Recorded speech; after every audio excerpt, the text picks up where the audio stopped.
Allora coach, innanzitutto complimenti Grazie. per questa vittoria di questo girone. In settimana aveva dichiarato che proprio qua avrebbe dovuto chiudersi questo cerchio e effettivamente questo cerchio si è chiuso qua dopo il suo passato qua a Treviso. Sì, come ho detto, il destino è strano. Qua ho passato 2 anni sportivamente molto felici, dove ho vissuto emozioni importanti con due gruppi di ragazze speciali e tornare qua e vincere la regular season qua è sicuramente una bella emozione.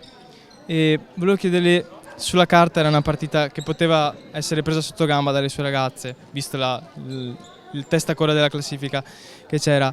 Come si prepara una partita del genere? Anche poi sapendo di preparare comunque dei playoff, magari si prova qualcosa di nuovo. Sì, in prospettiva è chiaro che mentalmente non è facile per nessuno, non era facile per le ragazze di Treviso e non era facile neanche per noi. Abbiamo cercato di darci degli obiettivi che potessero essere utili poi per il proseguo, al di là che per la partita. Avevo detto è un allenamento che vale 2 punti, ecco, l'abbiamo vissuta così, abbiamo cercato di lavorare su 2 o 3 concetti nel rispetto della partita, dell'importanza della partita che aveva per noi per la classifica, ma anche nel rispetto della condizione attuale di Treviso.